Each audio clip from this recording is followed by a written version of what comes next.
Running barefoot is similar to building your faith, meaning the more that right now I have probably little faith that I'm gonna successfully do well in this half marathon barefoot, because my feet, as trained and conditioned they are, they still need more callousing underneath to actually kind of be able to handle the ground. But the more I run barefoot, the more callousing, whatever that word is, I receive, the more calluses I get on my feet. That callus is your faith. So the more you run, the more calluses you get on your feet, the more faith you have. So the stronger my feet are from running, from building those calluses, then the stronger my faith is that I will get it. Peace and love, beautiful people. Today I am here, dolo, doing a solo episode, and I want to talk about my barefoot journey. Today's November 3rd, and I'm starting a thing called No Shoes November. And I've been on just two athletic events, like a casual run I did with no shoes, and then I did a hybrid event, and I did that with no shoes. And I'm going to talk about how that experience was and what conviction came over me to kind of even do this whole No Shoes November thing. But I am loving the journey, and it's only 3 days in, and learning about my feet and recovery and just the prep and what hack I may have found to help me move and compete and just run better. I am training for my first half marathon next month, December 7th, and God is telling me to do it barefoot. As crazy as that sounds, the most I've ran barefoot has been about 7 kilometers, which is about 4 miles, almost 4.5. That's the most I've done barefoot. So this month will be increasing my mileage, barefoot, and doing that. So yeah, let's jump into it. I haven't really talked about me much. I think on the intro I might have talked about me a bit, but share about my journey and really how my faith has been increasing these past few days, weeks, months. Just recently, just being saved again and reconnecting with Christ and reconnecting with God on such a deeper level. Reading the Bible way more. I've been watching the Bible. I think that's one of my best hacks. I think getting into this, I feel like late. I'm 35, and it feels like late. I'm already married, already have 2 kids, so it feels later in the game versus you usually stronger in your faith and you find your partner and then you get married and you have kids. To re-find Christ now, obviously it's always the perfect timing.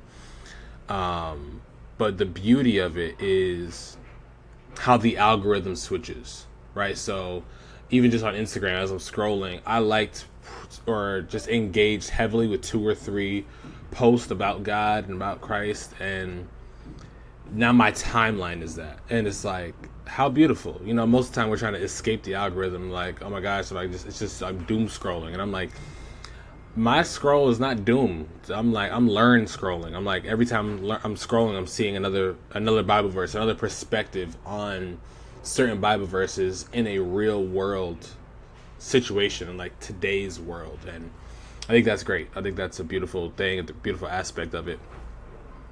Also, I believe there is different shows and media out. So I started watching House of David, which is an amazing show, and it's on Amazon Prime, and then I think the second season is on another network, but Amazon Prime hosts it, and love that so much that I started to just dive back and see what else is there. And I'm not gonna lie, I had some resistance because I was like, I want to watch these Bible stories, but I want to watch these drama series, right? So I love TV. I love movies, and I love watching things. And I've consumed so much content around these other characters. Like Power is probably one of my shows that I've seen every single season, seen all the things. And I know these characters. Like I know James St. Patrick and Ghost and Tommy and Kanan, and I know and I'm like, I know these people, but I don't know Jonah. I don't know David. I don't know Samson. I don't know the inner workings. They're like, why? Why do I know James St. Patrick and Ghost? Like, why do I know these characters and I don't know the people who wrote the Bible or are part of the Bible, with people who God used to create this world, and extend the world so it can reach me. And why don't I know this? So why don't I know like all of Jesus' story? Like it's fully available. And I was like, man, if there'll be a dope TV drama series, I would watch it.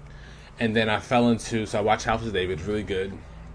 And my resistance was like, oh, I want to watch these because like all the characters are white, and I don't know if like everybody was actually white. I don't know if Jesus was actually white, and that was honestly a barrier that I put up to not allow me to watch. And luckily, I let go of that barrier and I watched, and I'm learning so much. And like, I don't even think obviously the characters are played by non-black people. There's a few African American actors, and just I don't say the African American, but just black actors in there. But it's not the main people. And I've honestly let that go and just taking the story, taking the lesson, and how I can apply it to myself and my life and my family, etc.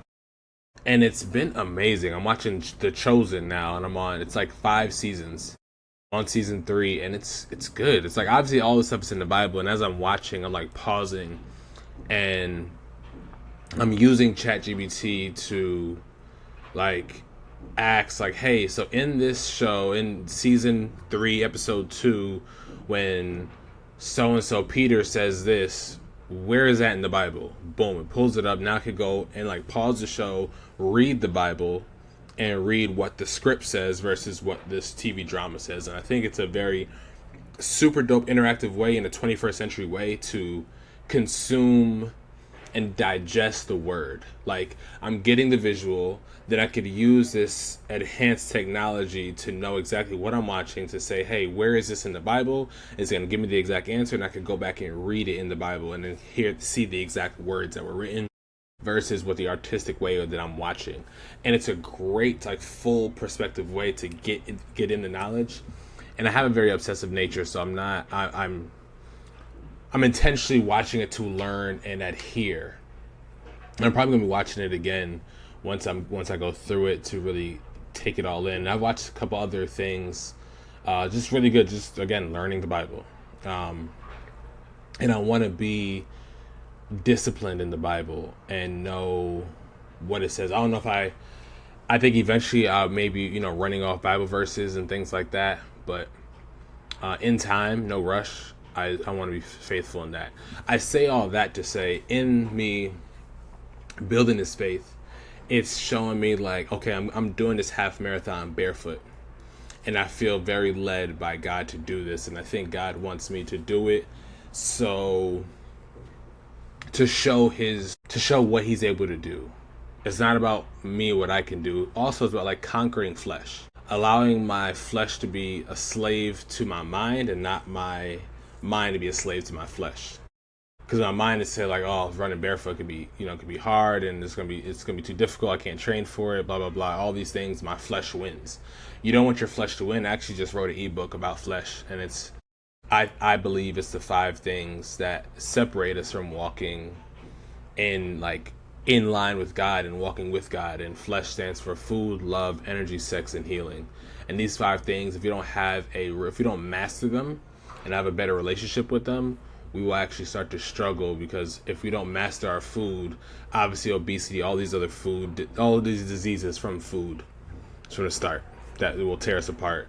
Love, if you don't understand that, loving God first, loving self is second, and then loving others is third, you'll lead to demise. You may end up loving something that more than loving God, and that's going to just lead you astray from God and not allow you to prosper how you should prosper.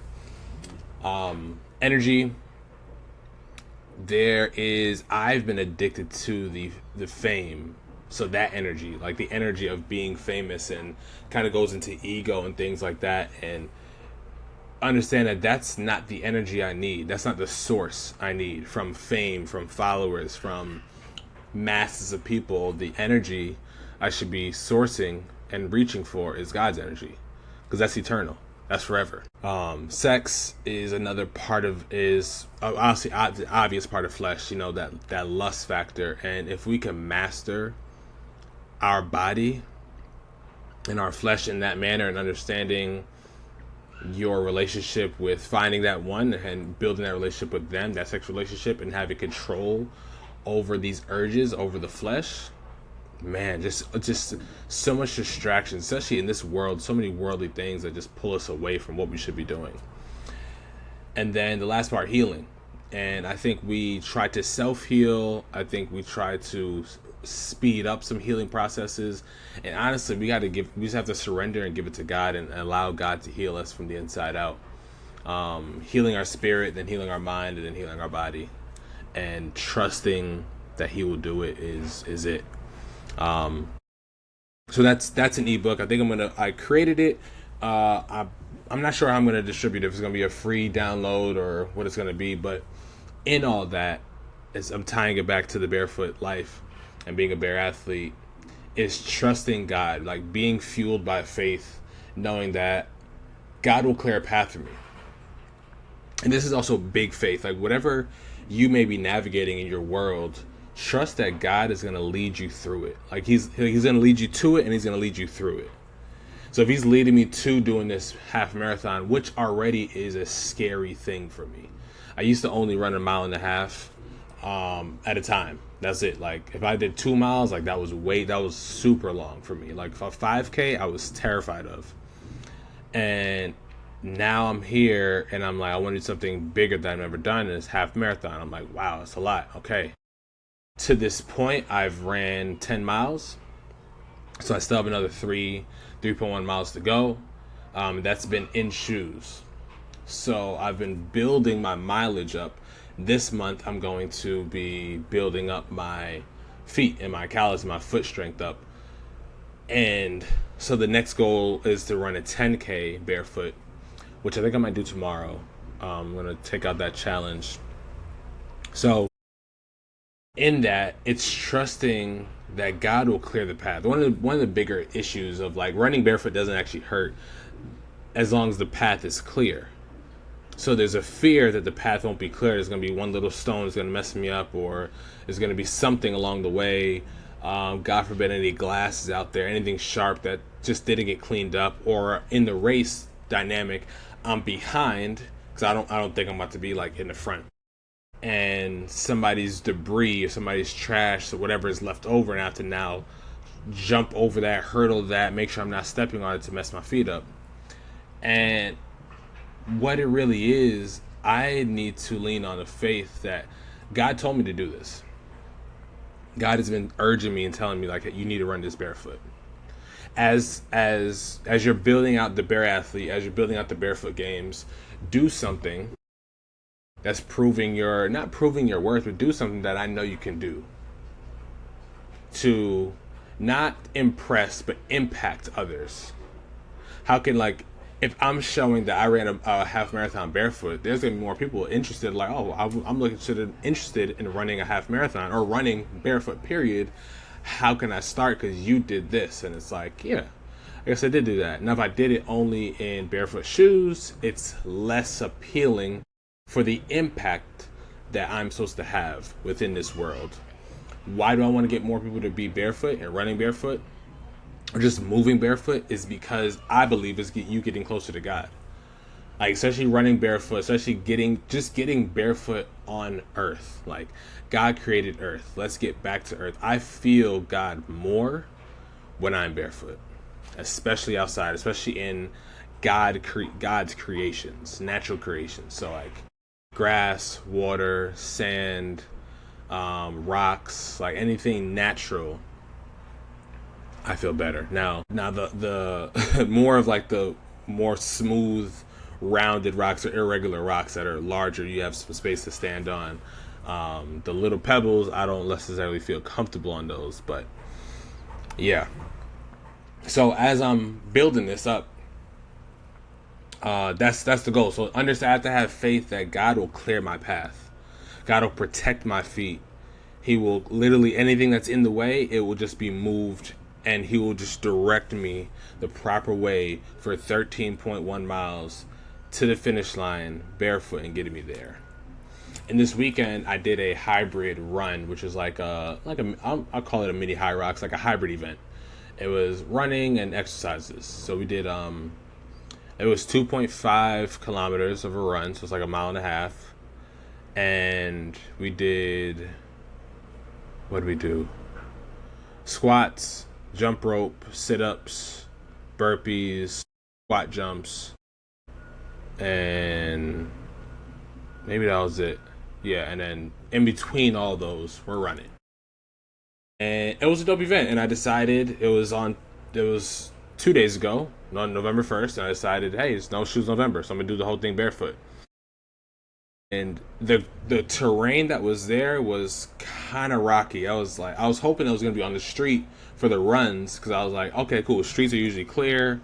I'll be straight. It was on the rockiest part of the sidewalk. It was overlooking the water, the ocean. So it was a beautiful view. But there was some, like, every time I ran, I was like, ooh, this is getting to me. But the hack that I had, I did the whole thing in my toe spacers. These toe spacers are from Spacer Mobility, and when I was doing it, I did the whole workout until the end. I did everything until the last run in them, and I felt pretty good. Like, there was some points I was like, ooh, but I felt pretty good. And then towards the last run, I took them off before the last run, thinking like, okay, I think like I'm good here.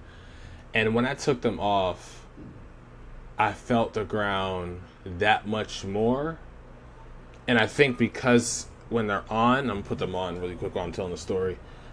I think it gives me an extra little just spacing in between the ground. And this may be, call it a cheat, whatever. But because the material is thick that goes in between the toes, I believe that it gave me a little bit of buffer that I didn't have to feel the ground as much. Because, man, when I took these things off, right, so here they are. And I think right here kind of gave a little bit of a cushion, a little bit of a buffer, a little bit of like, don't dig into my feet so much, rocks. And when I took them off, oh my gosh, it felt like I was running on a new ground. And I'm like, man, this does not feel good. Yeah, at all. It feels so much worse. So I'm like, okay, well, maybe I'll run in them. So tomorrow, honestly, I was supposed to run today and I didn't. Um, my long run is Wednesday. That's when I do the 10K. Tomorrow I'll probably do something short and sweet, and I'll run in the toe spacers, on a very smoother pavement to feel. But I think it's going to take off some of that edge, and I think this is going to be what's going to carry me for 13.1 miles. Now, I might take them off partially during time because it was a little different, like running with such a wider spread. But I think I also was able to feel the ground a little better. So I'll see. It was different. I was also tired. I was also in between workouts and feeling the ground. Look at the crowd. So I wasn't like dialed into the run. But I will see it and feel it out. Also, in all of this, I feel I've also been like just being challenged. I thought I had to move, and God's been telling me Austin, Texas is where I need to go to do this thing, to do the Barefoot Games. And I know Austin is great. I know Austin will make it work. I know we'll really catapult the Barefoot Games where it needs to go, because I haven't been in Austin, never been there, but I've seen a lot happen in Austin. I think they are here and ready for the games and desiring it. But while I'm here in Mexico, in Puerto Vallarta, I feel as though I can do the games here before I move. I think God's challenging me to say, okay, well, why wait? You're somewhere where people clearly want to compete and do something competitive. you could do it here. Now, will it look like what it's going to be in the long run? Maybe not. But do it on the beach. Everybody's comfortable being barefoot on the beach, or find a space, find some ground. Whether it's grass, somewhere where people feel good and safe to be barefoot and run and compete. So I think I'm going to reach out to the proper connections here in Puerto Vallarta within the fitness community, because I saw that event and the event was cool, and the event didn't have its own Instagram account, it didn't have its own website. It was a flyer I saw and I was like, yeah, I'm interested. I had a partner, paid the money, signed up, didn't know what it was going to be other than like run and workouts. And I was like, cool, we signed up for the beginner level, we did it. But not until we got there I didn't really knew what was actually happening. So I'm like, okay, wasn't a huge event, there was enough people, but I'm thinking like, okay, if I could do this, if this could happen off of a flyer and people show up, if I connect with the right people, I could create a flyer and more. Like, I actually have a landing page, actually have some information people could like read and figure out, and then having somebody to translate all the things, especially in real time. I could do the translations online. That'll be easy. But having that available so that way when everybody sees it, they could actually interact with the website, with a landing page, to learn about all the things that's going to happen. And yeah, so it's November 3rd. And I think I could do something maybe even around New Year's. Like, it's quick, but I feel like it will work. And I'm just balancing out with all the events I know is already happening. Obviously, the half marathon is going to be here.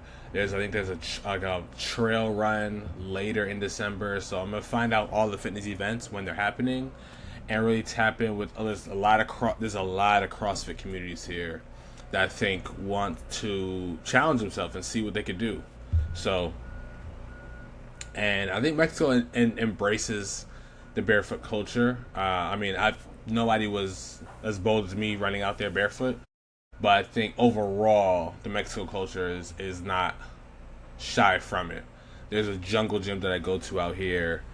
It's like a mile away, and there's a couple people there just completely barefoot and training and lifting. And I'm like, yeah, this would be good. I think if I went there and I had a flyer and I just sent them a picture or literally had a physical flyer and handed it to them, I think they'll show up and they'll be interested to compete and see, improve their barefoot strength. So yeah, that feels really good to do. But yeah, that's the hack. No Shoes November. It's gonna be a challenge. I have pretty much 3 more weeks of it, and I look forward to where I will be in December to to really build my feet up.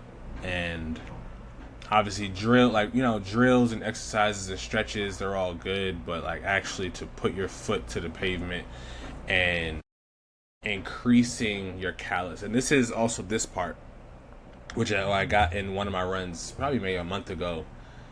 I believe running barefoot is similar to building your faith. Meaning, the more that right now I have probably little faith that I'm gonna successfully do well in this half marathon barefoot, because my feet, as trained and conditioned they still need more callusing underneath to actually kind of be able to handle the ground. But the more I run barefoot, the more callusing, whatever that word is, I receive, the more calluses I get on my feet. That callus is your faith. So the more you run, the more calluses you get on your feet, the more faith you have. So the stronger my feet are from running, from building those calluses, then the stronger my faith is that I will get it. So people, if you don't have faith in something, you actually need to do something to then get more faith. Like, man, I don't have faith that this post is gonna work, but you never post, so you never have faith in it. Then you post and you get 5 likes. So, okay, I got a little faith. You post again, you get 20 likes. Okay, I'm getting more faith. Then you keep posting, you keep getting feedback in the time to know what to post, what works, what doesn't work, etc., etc. So then you keep running. For me, keep running barefoot. you keep posting, you keep building up the faith. Eventually, you'll have calluses on your feet so strong that like, yeah, I mean, marathon's coming up next. Like, not even half marathon. Like, I could do a marathon barefoot. As wild as that sounds, but that's to me what running barefoot is. It's like it's truly building faith and knowing that God is with me. Like, I'm not doing this dangerously. I'm also knowing, like, trust the path, trust God, that, and also, sorry to like stop myself mid thought. When you run barefoot, you have to be so much more intentional, like so much more intentional. When I'm running barefoot, I'm not simply just going. Like, I'm looking down, not straight down. My gaze is forward, and then I'm looking at the ground. I'm scanning the ground for anything, any dangerous things. And that's so important because in life, you may just be going and not scanning your surroundings for what may be dangerous. Like, you may miss it. You may have missed that pile of poop on the ground that some dog owner did not clean up. You might miss the broken glass that from whatever, from a broken bottle, broken whatever. You may miss that big pebble, that rock or something. You may miss something. Now, if you have shoes on, this disconnect from the world, you just kind of keep trucking on without even being aware. Like, after you hit it, you look back like, oh, what was that? And you're not even worried about it. But being intentional first, like, it's just better. It's just, I believe it's better. It's stronger. It's a more, yeah, it's just nothing is wrong with being intentional. That, like, being intentional is a stronger way of living. And you're choosing every step. Like, you're intentionally thinking about every step you're going to take and, like, okay, I'm going to step here. I'm going to step there. I'm not going to step there. I'm going to step right over there. And it slows you down a little bit, but once you get your cadence, your rhythm, you'll start to speed up, and then you'll just be able to scan so much faster. You won't be looking down like, oh my gosh, so where do I step? You'll just be moving, and you'll start to be able to scan even further out, and then kind of plan out your next 5 or 6 steps and know where to go and know when to jump or hurdle over this or just move to the right, move to the left, etc., etc. And I think it's such a beautiful thing. I think everybody should go barefoot and run at least for like 400 meters, if not even half a mile. I think it's beautiful to find your natural rhythm of running. Do it in grass. I wouldn't suggest somebody doing it on pavement firsthand. I would say find a patch of grass, run barefoot, feel the ground, feel the earth, build that relationship with the ground. Like, feel what the ground does as you give into the ground, what you receive back. Like, build that relationship with the ground.